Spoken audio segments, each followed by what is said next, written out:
Good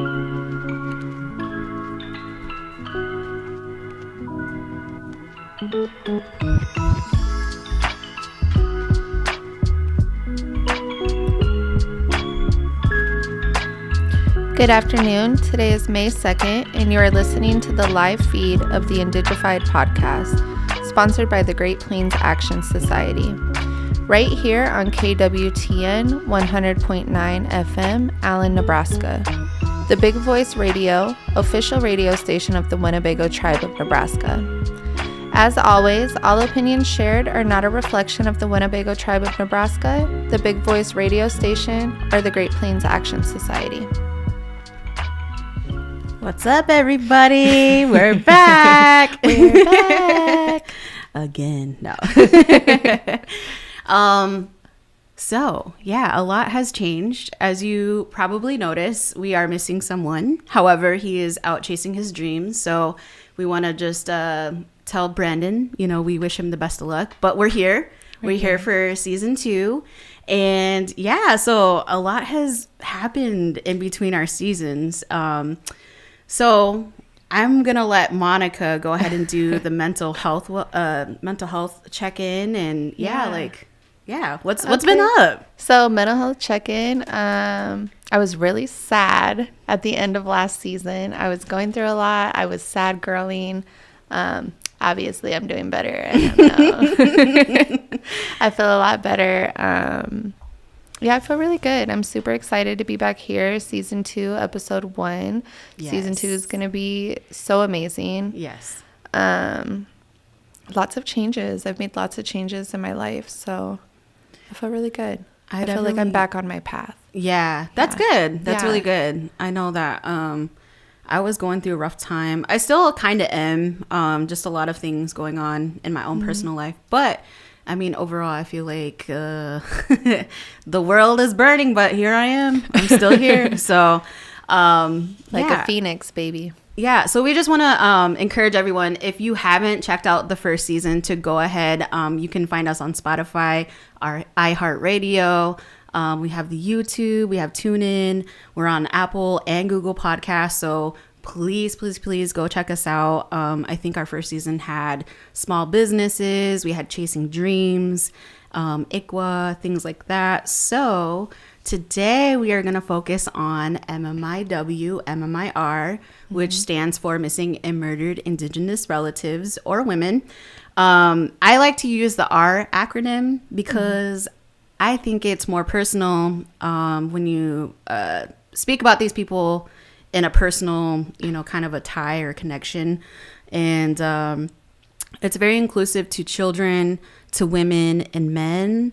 But that's not to say, that doesn't negate from that our Native women and girls are highly targeted too as well. So right. I just want to make mention of that because, there's some people out in the Native community that, they like to say that, and that's fine, but I think that this epidemic touches a lot of our communities, whether you're young or whether you're old. So, So what do you know about MMIR, Monica? Okay, so just to kind of caddy off what you were saying, I do like MMIR as well, just because the crisis itself does not just affect our women, it does affect our men.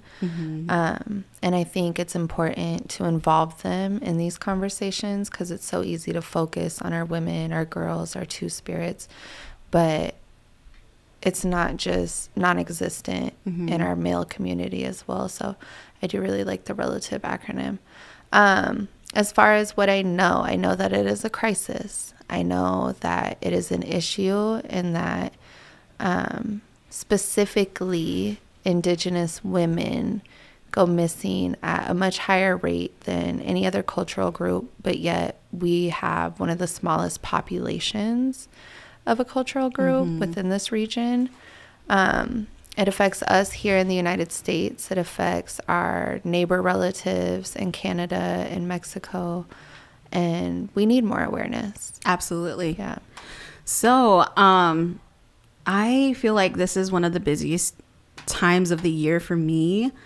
I get called to come and speak on this epidemic at different places and locations, which I'm very thankful for, to be able to spread the awareness. And so some of the things that I want to talk about is what I talk about when I go and talk about MMIW. So I guess my question to you is, how did this come to be? Like, what do you think, how did this happen to our Native communities? Like, what does it stem from? I believe that it stems all the way back to colonization. For sure. To like the very early days of us coming in contact with settlers. Yeah. So I'm really glad that you said that, because I don't know if I mentioned the doctrine of discovery. Do you know what the doctrine of discovery is? I believe we talked about it last season, because I recognize the doctrine of the discovery. Doctrine of discovery with the dark music. Right. Dun, dun, dun. Yeah. So I think that the doctrine of discovery laid the foundation for the sexual exploitation and degradation of our Native women and girls, but also just our Native communities overall.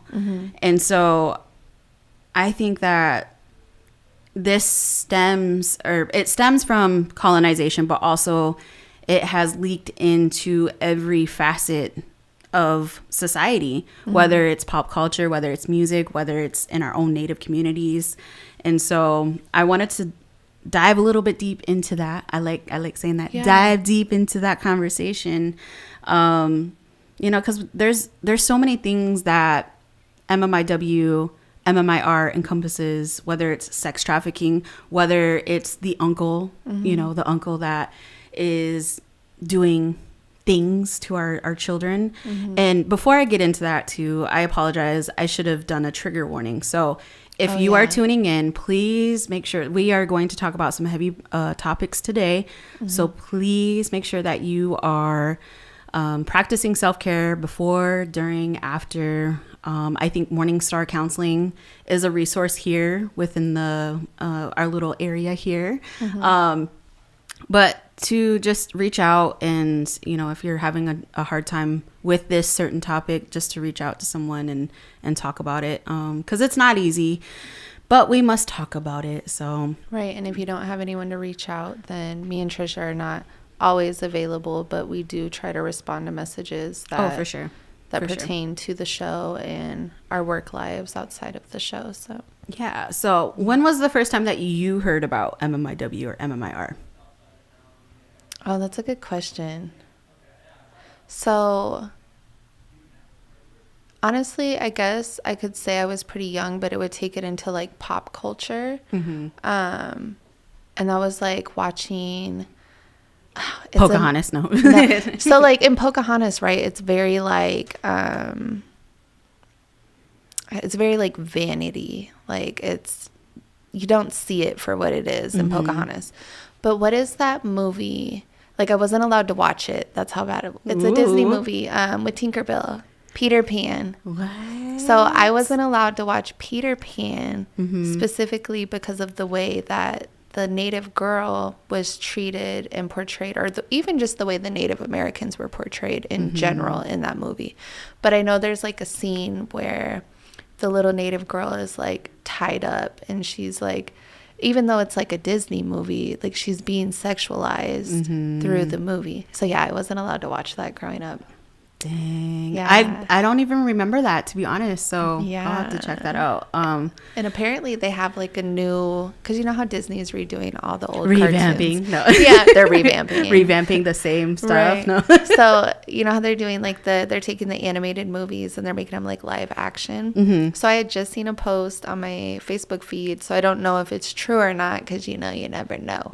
But a lot of people say a lot of things on that blue app. They do. Maybe in one of them. But anyways, so apparently they have a live feed a live action of Peter Pan now. So I don't know for sure, but I think it would be interesting to see the new version and to see if that really poor portrayal of us is still included. If we need to burn it down. No. Literally burn down all of Disney. Yeah, or to see, because I forget, like, they even gave, like, the little native girl, like, the most cliche name. But I forget the name that they gave her. But to see how she's portrayed, and if that scene is still a part of the movie where she's, like, very sexualized and whatnot. Because I think, like, what it was is, like, Peter Pan had, like, a crush on her. Yeah. Ugh. Exactly. Like, ew. I know. And it's a kid's movie. And then isn't Peter Pan supposed to be like old? He's just stuck as a kid. I'm like, let's be very real here. Let's break down Peter Pan. Hold up. New episode. We're breaking down Peter Pan. Next week. No. Tune in. Disney movies. No. But yeah, so I feel like that was like my first exposure to what it is without it being said, that this is a part of this crisis. This is a part of our lives. Yeah. So just to add on to that. So obviously I didn't grow up around here, but I grew up in like a non-native home. But I remember watching Pocahontas when I was growing up. And, you know, like Colors of the Wind, she's on this big cliff. It's all romantic. But then as I got older and started realizing, or, you know, reconnecting, and I finally found out the real story of Pocahontas, and I was like devastated, and I was like, oh my gosh, like I had no idea. But also too, like being adopted, as I was reconnecting, like all of these different things that our Native communities go through, I started realizing that our family has also went through a lot of the same things. So, and I just always want to give my thanks and praise to Jess, because I feel like Jess, my sister, she was the one that took the initiative right before the pandemic to go find our auntie, like as far as like where are her remains, and so she took on that task of doing that, and we actually found where her remains are, and she did the whole process. We had to do like the DNA testing with our aunties, and we got that all figured out, and she was going to start coming back to us so that we could lay her to rest. And then the pandemic started, and somehow our paperwork got lost. And so I was like, oh my gosh, like how does this happen? So we had to do the process over again. And again, just kind of like reconnecting and realizing that all of these things that have happened to our family, I didn't realize until I was older. And so hearing about, you know, the real story of Pocahontas, but also having a real personal account of like how this affects my family. Right. It just drives the passion for me to keep raising the awareness. So one of those things that I wanted to talk about was when we hear about, like, did you hear about Gabby Petito when she went missing? Do you know who that is? Was she like with her boyfriend? Yeah. So she was like this YouTuber. Yeah. Like, I was trying to find like a nice way to like correlate who she was. But yes, I know. I do. Right. Yeah. Okay. So Gabby went missing, right? And she got all this mainstream media. Like even Dog the Bounty Hunter came out of nowhere. I was like, where have you been at? Like, you have been hiding. And now all of a sudden he was still alive. All of a sudden he came out, and I was like, all right, dog. There's just so many things I could say. Right. But when I present at different locations, and especially here in like Iowa, so like I'll do UNI or ISU, which is Iowa State University. I always ask, I said, okay, how many people know about Gabby Petito? And like everyone's like, yeah, I know Gabby, I know the story. And then I was like, okay, how many people know about Rita Papaki? Or Cozy Decora, or Lanice Blackbird, which I'm wearing her shirt today. Beautiful. Yes. And it's like silent. Nobody knows anything. And I just, it breaks my heart. But at the same time, I'm like, this is why we need to have these conversations. And this is why we need to have the awareness around this, because we can no longer accept that as Native communities and as Native women and girls, we are no longer going to accept that, because we deserve the same amount of attention. We deserve to be in, you know, like in the media when somebody goes missing, or, you know, just whatever the case may be, that we also need to have that same energy too as well. Right. And not only that, I want to expand that to all women of color. Right. Because it's women of color that go unnoticed. And you know, that's kind of talking about like sex trafficking, like how we're already invisible as it is. So how easy is it for us to go missing and nobody notices for a very long time? Right. So, and then unfortunately, when we do go missing, it's like people are so quick to put like stereotypes and like misjudgments, like, oh, well, she's probably just, you know, out with her friends and she probably just went partying, or she probably did something that she feels like shameful about. No, sometimes we really just go missing. Sometimes there's something that's really wrong. And by passing all these misconceptions, misjudgments, you're getting in the way of the process of, you know, helping us be found. right. Yeah. So I do want to take a quick time out here to, if you are tuning in or if you are watching, if you are ever in a situation where you cannot talk, there is a hand signal that you can do. So, yes. I didn't know this. Yeah, which is why we're having this conversation today and we're creating the awareness. So, if you're watching, I'm going to do it on the, you know, on the screen here, but, I'll also explain too. So if you ever go missing and you are in a situation where you cannot talk, if you can make an eye contact, with somebody, just anybody, and hopefully that person will know. And this is for everybody to be very visible and be vigilant in your surroundings. Yep. So what you'll do is you're going to take your hand out and you have all your, like your palm out. You'll fold your thumb in and then you're going to close your four fingers over that thumb. Now, it doesn't have to be like that, but you can subtly do it and still get, you know, a message across. So if you are ever in a situation where you cannot talk and you need help, hopefully somebody will see you and knows to look for those things. But also too, as natives, we should also be looking for that too as well. Right. So, and then I do know, like in the bar scene, that if something's not right, then you can order like a blue dolphin. And then also, if you're in a situation where like you need to call the police but you can't, then you can call 911 and act as if you're ordering a pizza. yes. And Did you ever they'll hear go that, along by the with way? it. Yes, I did. And now it's like a full thing. Like, like they're trained to take pizza delivery calls. Right. I think when I heard that phone call conversation about the 911 operator, I think at first he was just like, what? Like, what are you talking? I think you called the wrong person. No, she was like, no, I didn't. I need this pizza. Right. So, yeah. I'm about to give you my address. Like, pull up. Pull up on me. Right. Yeah. And I do need that pizza though. No. Right. Yeah. Bring the pizza too. But yeah, those are just some of the things that I like to talk about when I'm in these different spaces. And, well, gosh, what else is there? I mean, there's, so we have this, this stereotype too, that Native women are just readily available for not only just white men, but men in general. And then, you know, our Two-Spirit community too as well, 78 to 85% of individuals who identify as Two-Spirit are subjected to some kind of violence. And I'm not going to speak on that because I'm not from that community. So I'm going to be the ally and just, you know, keep my mouth shut on that.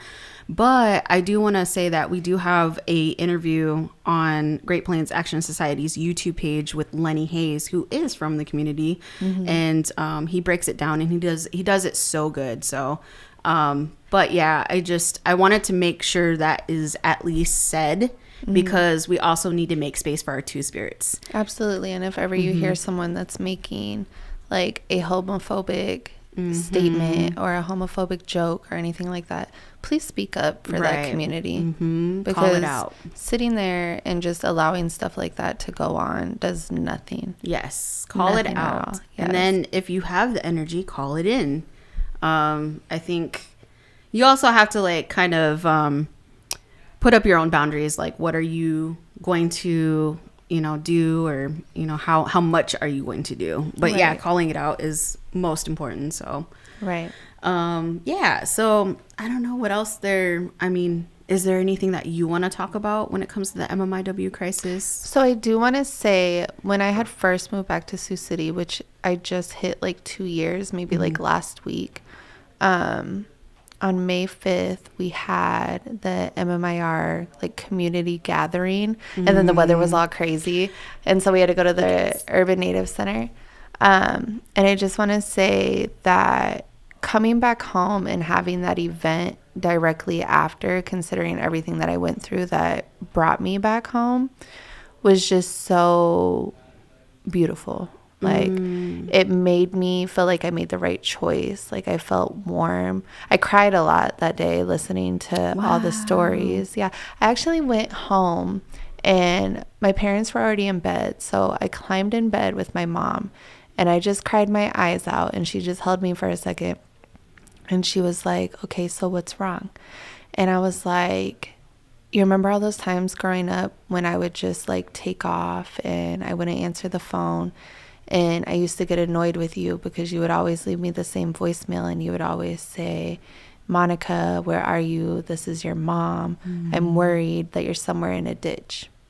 I used to get so annoyed and so upset with her because I'd always be like, girl, like, that's not gonna happen to me. Like, that can't happen to me. And it was like, when I went to that event and I was listening to all these stories that I could partially relate to, that just lived in the back. Like, it haunted me like the whole night in the back of my mind. Like, my mom was really in fear that one day her daughter wasn't going to come home. Of course, it was because of like my own choices, my own lifestyle choices I was making. So in that case, if that had happened to me, it would have been really unfortunate because I would have fed into those stereotypes and those misconceptions as well, because I was making wrong choices to put myself in those type of environments. But I just can't imagine. I can't even imagine like what that would do to my parents, right, if that were to happen. But I did. I just felt so much, like, I felt so good, but I felt so much guilt because I was like, I really put you through that for years. Yeah. For years, you were living in fear that one day I just wasn't going to come home. But it wasn't just, oh, my daughter might not come home. It was, no, my Native American daughter is going to end up in a ditch. Like, that was the visual that she seen. Right. And that's just, that breaks my heart. Right. Yeah. I had to do a lot of apologizing once I had really realized like why she would say that, and then the anger, like the frustration I would feel towards it. I was like, I owe you like so much love and so much like apologies behind that, because now I get it. Right. Now I'm a mature woman. Now I get it. Now I'm not a teenager or a young adult that's just like, Mom, I just want to live my life. Like, right. And she's over here like, I want you to live your life. I don't want you to lose your life. Yes. Yeah. Yes. I'll cry right now. Don't cry. Don't cry. Don't do it. I think that's an important message too, to tell our listeners too as well. If you are a youth and maybe you're going through some things, or, you know, we all get it. Like, we've all been there. I feel like I definitely am no saint. Right. I have saint shout out. Saint shout out. That's my baby. Okay. Right. I definitely have taken off, and I didn't realize until I got older what the whole with just reconnecting and everything. So if you are ever in a situation like that and you need space and you need time to be alone, tell someone. Right. Just tell a relative, because it breaks my heart. We've done a couple of searches in the Siouxland area, and a conversation and maybe an apology that needs to be, whether it's the person who is taking off or the family or whatever, a long conversation can go so much better than maybe the alternative of death, really, honestly. Right. Yeah.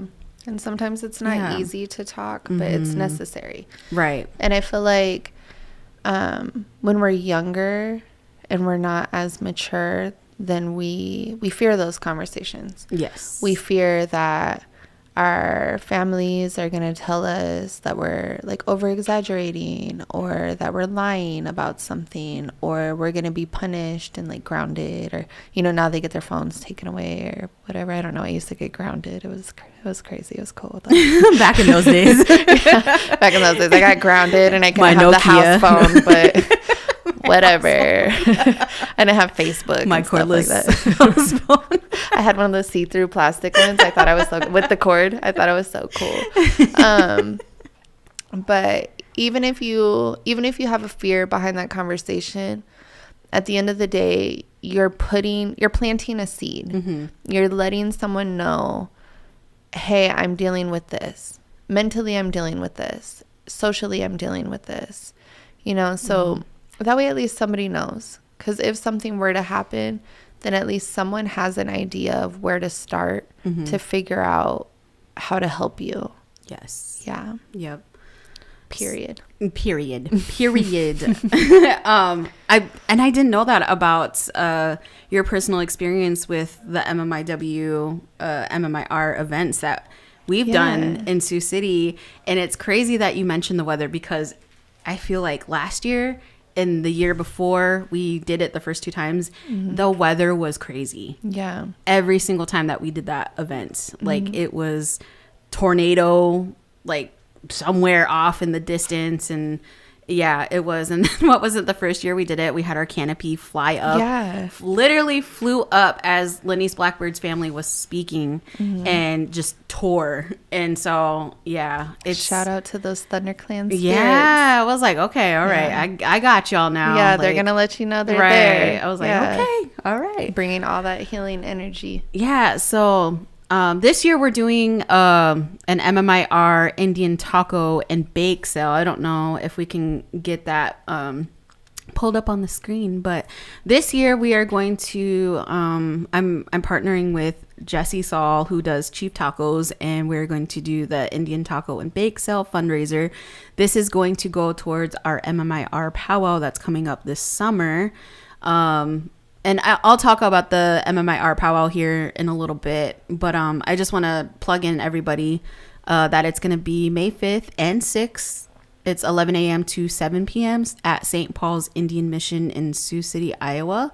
Again, that is a collaboration between Chiefs Tacos and Great Plains Action Society, and that's to help with our bigger events. So usually every year we do an MMIR events in Sioux City, but I think this year I am trying to, practice self-care in a sense of like, don't do too much because you're going to burn out. Right. And I'm always used to like, I want to do this, I want to do that. You do so much. Yeah. All the time. And I'm just like, okay, this year I just need to chill just a little bit, take it down a notch, not all the way, because we're still going to burn it down, right? Right. We're painting the city red. But we're going to do it at a nice pace and, not burning out and dark eyes underneath my, or dark circles underneath my eyes. On the last episode, you're going to see us in here with those little eye masks. Right. Face mask, hair tied up, a robe. What was it? Yeah, everybody was saying too we should do an ASMR with Monica, so maybe we can do that. Like a beauty. Opening the packaging. Right. I'm like, everybody's gonna want an ASMR episode until I do one, and they're gonna be like, she's kind of squeaky. Nah, never mind. No. Right. Don't do that again. Yeah. So just to shift gears here, I do want to talk about sex trafficking. So okay.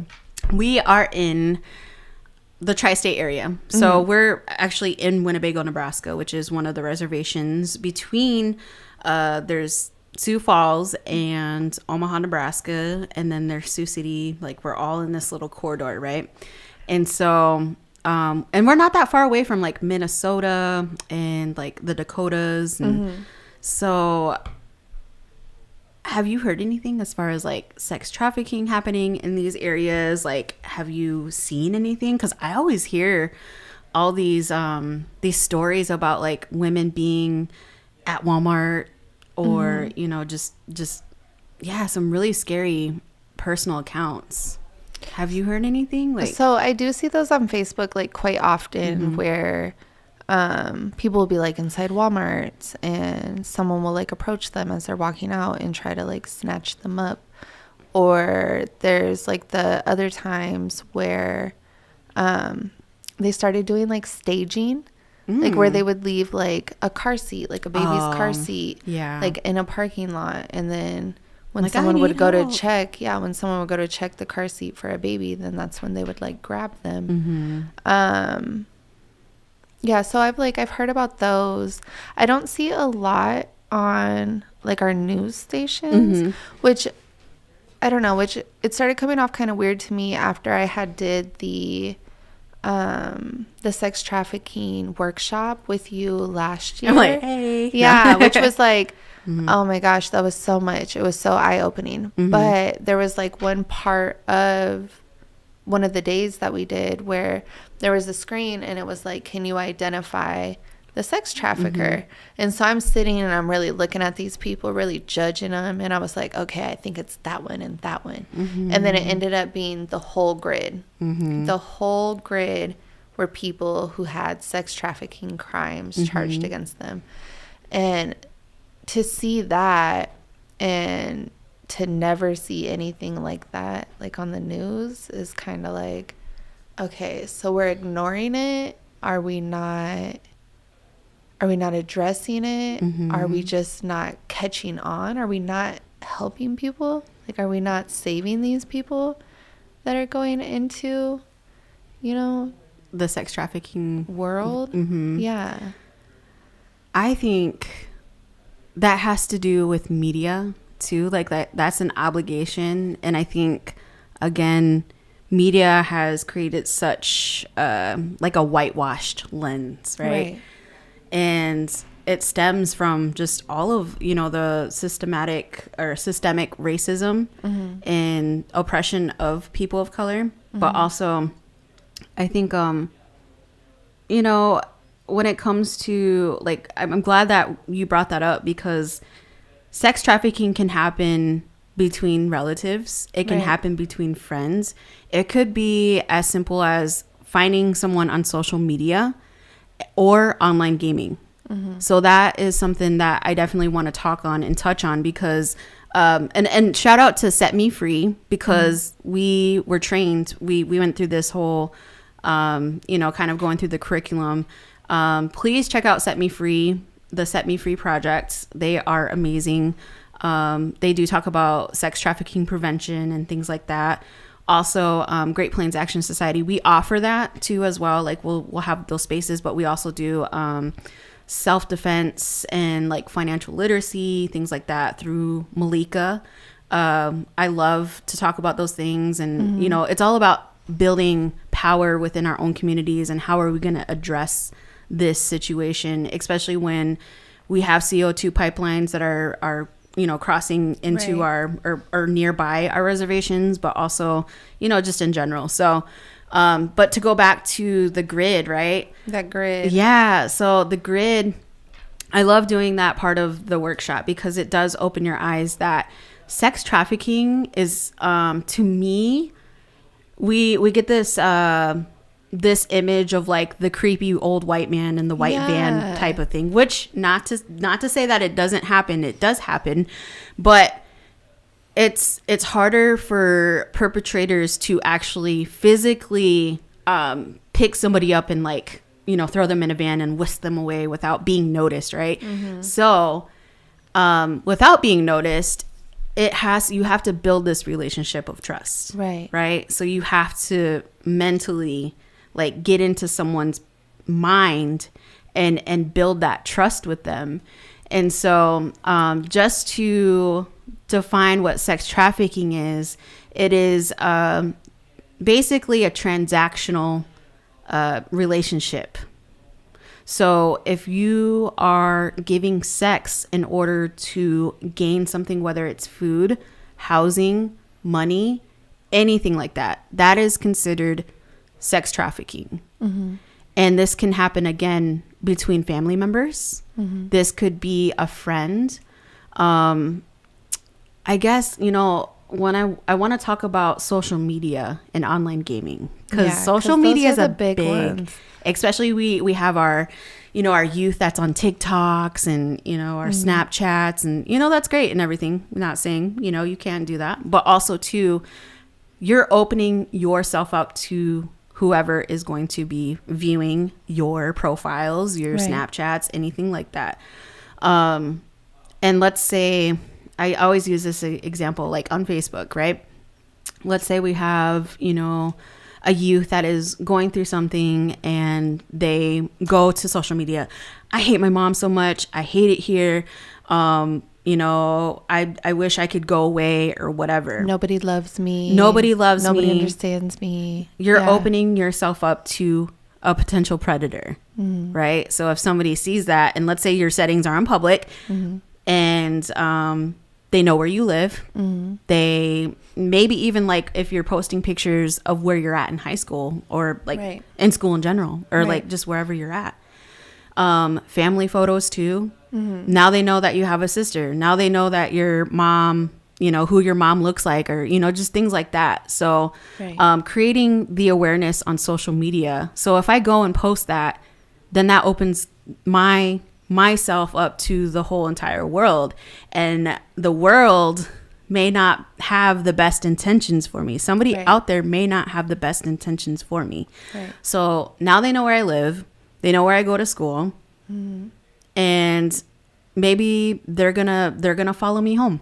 Right. Maybe they're gonna go, or maybe they're gonna even message me. It doesn't even have to be following. Maybe they're gonna reach out and be like, hey, what's going on? Do you need a friend? Do you need someone to talk to? And then that's when we start building that trust. Right. And then then it can turn into, hey, I got a friend that's coming over, blah blah blah, and then it can turn into a sexual transaction, basically. Right. So Yeah. and I do want to stress that, that this does happen. This happens in our Native communities. And I just want to make that known because I feel like everybody doesn't like to talk about that. Like Yeah. we can't talk about that, or we can't address that, or we can't call it out. Well, we can talk about it. Yes. So. And it's, I don't know, like I've come across some situations where families, they get so protective of known perpetrators. And it makes me so upset because me being me, like, I'm going to call that out. Like, I'm going to call it out because I have daughters that are going to be growing up in this area, and I want them to be safe. Right. And I have nieces, I have nephews, I have a whole, community, and I want everyone to be safe. Right. So we have to stop protecting offenders, perpetrators, whatever you want to call them, uncles, aunties. Right. We have to stop doing that because Right. that's only harming our children in the long run. Right. Yeah. So that's my TED Talk. Thank you for coming to Right. my TED Talk. Yeah. So, and I don't know why, I don't know why we protect, and I think it's like deep rooted in that, like, what happens in this home stays in this home mindset, because, obviously none of us can speak for like the entire Native American community, but like back in like ancestral times, like that was a big crime, like obviously back then, like our coming of women ages were different, but also there was like an understanding between the difference between children and women and men. And so in some tribes where if you were to push that boundary, if you were to disrespect that family's child or anything like that, they would tie you up to a tree in the middle of the forest, and that was it. Or you would be exiled from that specific nation. And now it's like, okay, so we're just protecting, we're not tying them up to a tree anymore. When did we stop doing this? Like, who would I have to talk to about this? Because I think that was a great idea. right. Yeah. I think, I just want to say, that Yes. is totally, I don't know, like, what does it look like today? Like, as far as, what are the proactive solutions? And I think personally, to me, I want to be able to equip people with the confidence and the tools. So if they are in ever a situation where it becomes dangerous, that they know how to get out of that and quickly and know where to go. So I know there are some resources here in the tri-state area. So CASA, I believe Lila May's house, she helps with sex trafficking victims. I'm not entirely sure if it's domestic violence too as well, but so those are some of the things that I know. And then like Morningstar Counseling helps with, counseling. But also you and I have had many conversations about how we would like to implement like an organization that can help within this area. So if there's any listeners that can help us help our community, we're always open to those conversations as well. Yes. So thank you for mentioning that. We will be organizing a Native Women and Girls space at Moon. Yes. I'm so excited. And then also having conversations with all of the families, the MMIW families here in the tri-state area, of creating a support system, but also expanding that into a task force. So I think naturally what we're going to do is be able to talk to each other. And I think naturally it's just going to be like, well, we need this in place. This would have helped me or my family if we had this resource or if we had this. So just be on the lookout for that. I do want to touch on men when it comes to the MMIR crisis, because it does happen. So men, I feel like, are psychologically abused, but not to say that they're not physically abused. I just feel like at a higher degree. Yeah, I feel like the psychological abuse is probably on the higher end, but that's just personally from what I've seen. So I do want to mention that, yes, men are a part of the MMIR crisis, and we should never shy away from that conversation. And in the work that I've done, it's pretty equal as far as like, what happens, or, whether it's domestic violence and things of that sort. And really ultimately when it involves a child in a family sense, you're hurting that child. Yeah. That's literally, for life. Yeah. Yes. There's things that you're going to say or things that you're going to do that you cannot take back. Exactly. And those children, they're sponges. They are, they pick up on everything. So what are you doing to be a role model to your children? So yeah, I just wanted to touch on that aspect or that front. So let's see, we got about 10 more minutes. So is there anything that you want to talk about as far as the MMIR crisis? As far as the crisis, I guess for my final words on it is just be an ally. Come stand with us, share the posts.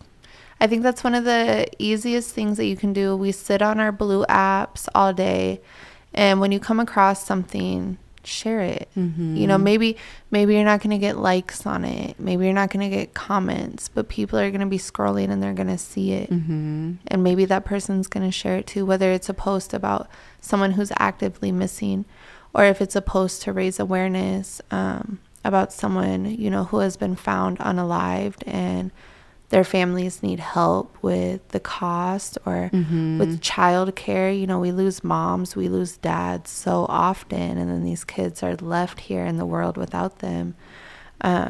Just share the post. Yeah. Just be willing to do at least that, because you're sharing a million things. Well, I hope you're not sharing a million things a day, because that's a lot.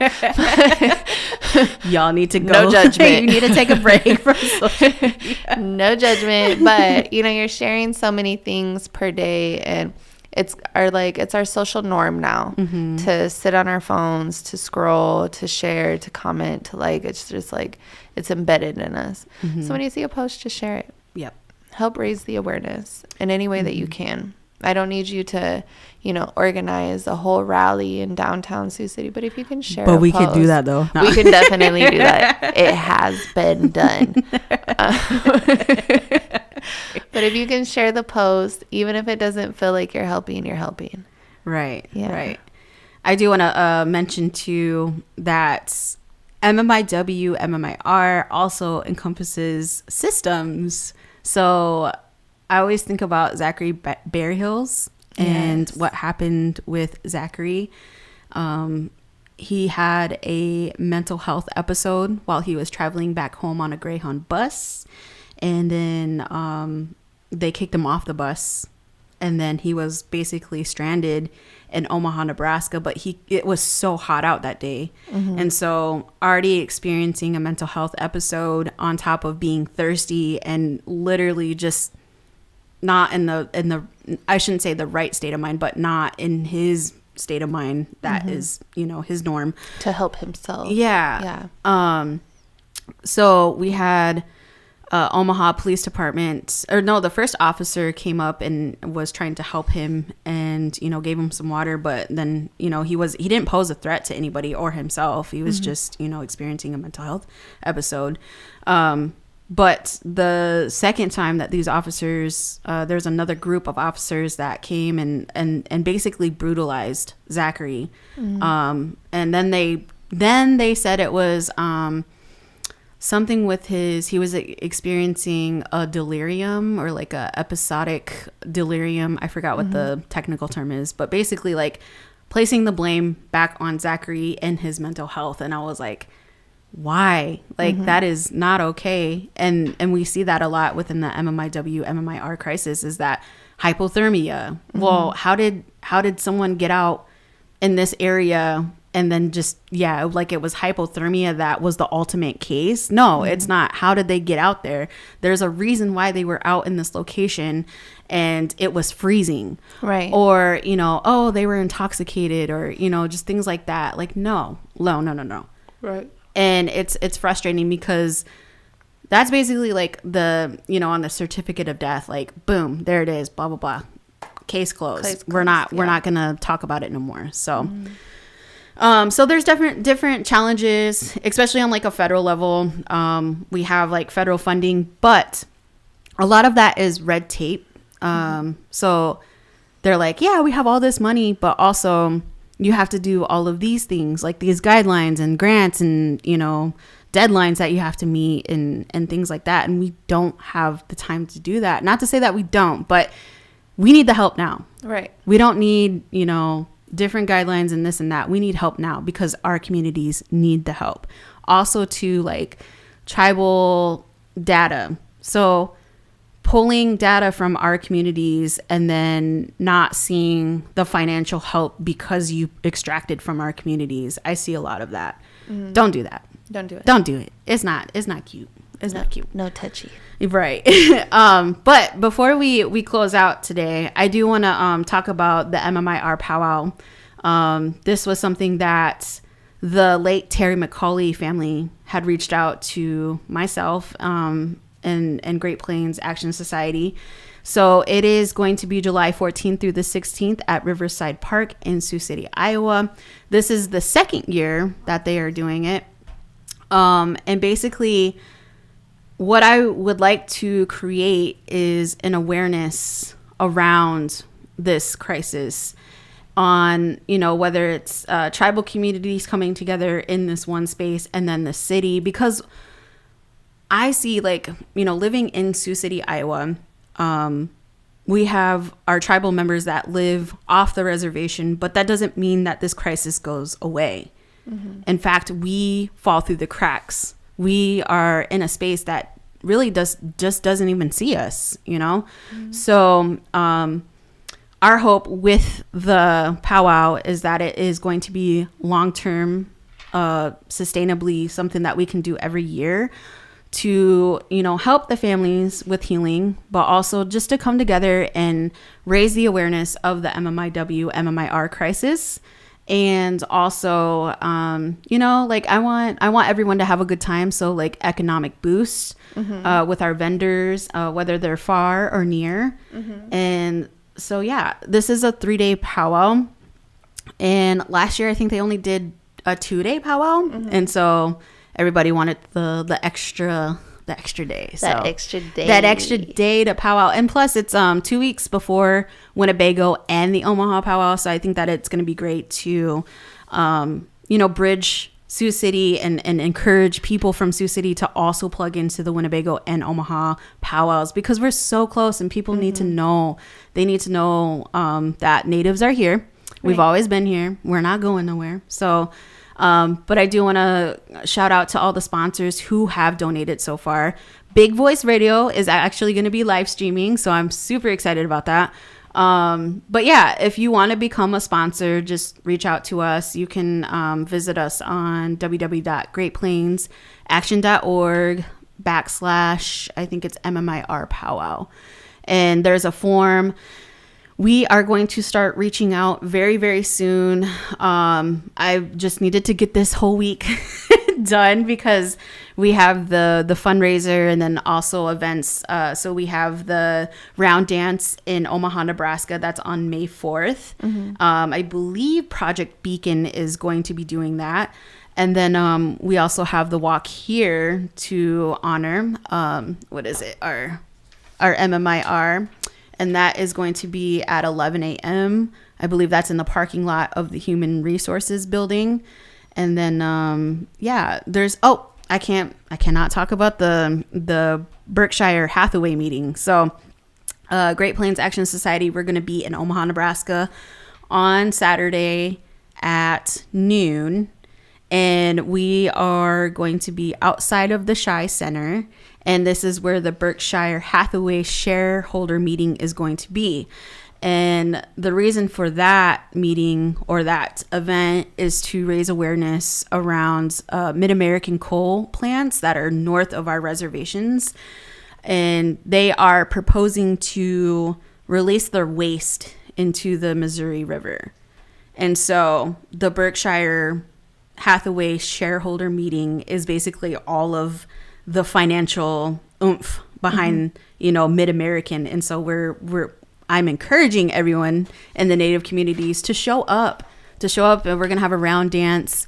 But this is just to basically just make our presence known that we are still here. Everything that they do affects our communities, our children, just everyone all around. And not only that, not only just our Native communities, but also everybody that is downstream from that point on. So, but yeah, that's basically all of the things. Monica, you have something too. You have a paint and sip. So I have a paint and chill. Yep, that's right. So whenever I do Native American focused canvases, I don't include alcohol in the event. I like to keep everything very clean and just enjoyable, right? I like the energy just to be beautiful within the room. So I have a paint and chill. The piece that we'll be doing is a recreation of a Eloy Beta piece. If you attended the one in November, I did a recreation of one of his pieces as well. He is one of my favorite artists. He's based out of South America. But yeah, it's going to be a really beautiful piece. If you'd like to purchase tickets to that, then you'll just go to the Moon Wellness and Company website, which is www.moonwellness.co. So CO, not .com. But that'll be on Saturday at 5:30 p.m. Right on. So just to remind everybody, you can catch us on Spotify, iHeartRadio. There's Apple Podcasts, Google Podcasts, TuneIn. We're also on Big Voice Radio's YouTube, also their Facebook. So please go check us out. We are always looking for sponsors. And if you have any content suggestions, to email us at indigifiedpodcast@gmail.com. Or if maybe you want to just say thanks, or I don't know, say hi. Hey, when's that ASMR session? No. When can we see Saint on an episode? Right. We'll have to bring Saint in one day. Girl, that would be a terrible idea. He will bark the whole time. That'll be an ASMR episode for sure. Just you yelling around, get out of here. No. Stop, get down. No bark. Yeah, so that's funny. And obviously, just to remind everybody, National Day of MMI Awareness, or MMIW Awareness, is on May 5th. So please, again, share something out. Talk about it. Don't shy away from the subjects. Yes. Embrace it. Lean into it. Wear your red if you have some. Wear a red ribbon skirt, red ribbon shirt. Just show your support in any way that you can. For sure. And next week, I'm not sure what our topic is. Oh, I can tell you. Yeah. I have a whole list. Hold on. I feel Indigified. Indigified. So podcast. actually, we're caddying off this episode. So next week we will be talking about healing justice, what that is, what it looks like, and how you can be involved with it. Right on. All right, I'm ready for it now. All right. Let's go. Let's like cue the music. Sorry. Thanks for watching. See you later.